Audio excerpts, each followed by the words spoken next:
Again, we're at minute 26. If you've attended the Trump rally, if you're a journalist covering the Trump rally, you've now watched him sway for 26 minutes and counting. Yeah. You know, and I got to tell you, people online that are in MAGA world are trying to say, oh, it was a medical emergency. I can assure everyone that it didn't take 39 minutes to help two people who fainted. This is a window into this guy. He sees himself as an entertainer, not as a leader. He sees himself as a marketer, whether it's his cheap-ass tennis shoes or his cheap-ass watches or his phony Bitcoin stuff. He is constantly grifting. He won't do a 60 Minutes interview. He won't debate. He won't do a joint town hall. He won't go on CNBC. He won't release his medical records. He will only go to interview where he's warm and comfy. And the one thing that kind of struck me about some of the elected officials that are trying to defend this guy, when he says he wants to use our military to go after people who oppose him in the election. They said, well, we don't believe him. Well, you know, his followers believed him when he said Haitians were eating dogs and cats. His followers believed him when he lied about hurricane recovery. His followers, I assume his followers believe him when he says he's going to use America's military to go after United States citizens who have a different opinion than he does. I mean, this is about as un-American as you can get, Nicole. It is about as treacherous and traitorous as you could possibly become under what we have respected, which is a Constitution of the United States.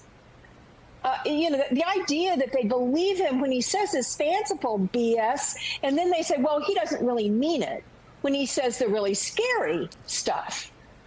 I think Carol laid out very well how hard he tried to do this kind of stuff in his first term.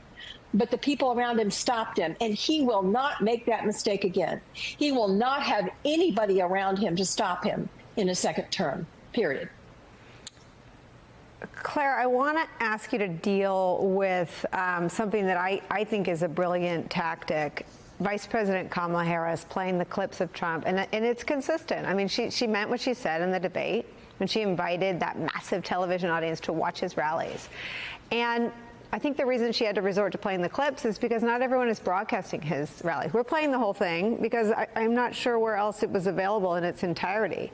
And so if you love Trump and you missed him on Fox News, I invite you to watch our broadcast. It's in the corner. We can make it bigger for you and post it. But if that's what you like, and if the campaign isn't gaslighting all the media when they said today that it was a, quote, love fest, then let's see if they schedule another sing-along for tomorrow. Because if they don't, you know what? The spin is bullshit. And if you're a reporter who covers Trump, you'll know you've been lied to. And hopefully you won't do it again, right? This was not a love fest. I've worked on a lot of campaigns, and I'm not able to say what it was because I don't know what's going on. But we've covered enough speeches where Trump supporters drop like flies, and you know why we know that happens? Because he acknowledges it and he keeps going.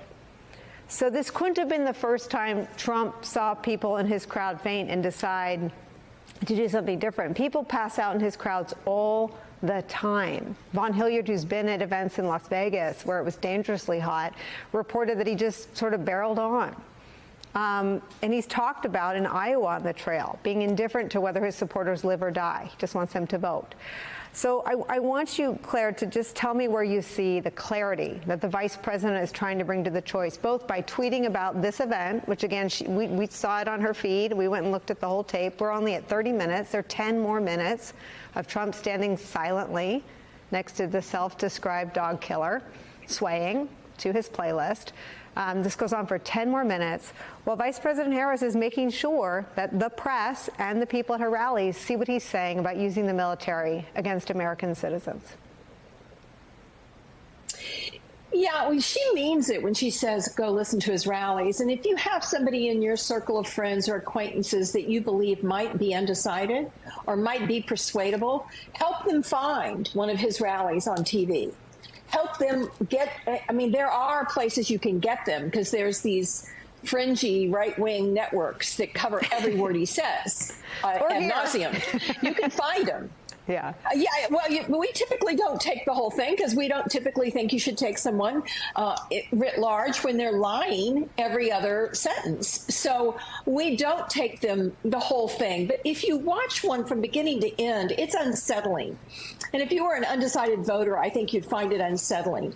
And all this boils down to one important characteristic. Yes, there's character around integrity, which is totally gone in this man. There's a lack of morality in this man, as we've seen from the court cases and how he's lived his life. But his judgment, I mean, this is his judgment. It was his judgment to scream out, "They're eating cats and dogs," in his debate. It was his judgment that decided it was a good idea to stop at town hall, refuse to take any more questions, and listen to a really bizarre playlist for 40 frickin' minutes. That's his judgment. And if you don't have judgment as a president of the United States, we are in big trouble. And that is the problem here. His judgment was off in his first term, but there were layers of protection around him of people who understood the law and what the law was supposed to prescribe and keep him from doing. He will not have that next time. So keep in mind, it was his judgment to do the playlist. It's crazy town. We replay, you decide. We don't know what was going on again. We just want you to see it and make your own decisions, as Claire said, about his judgment.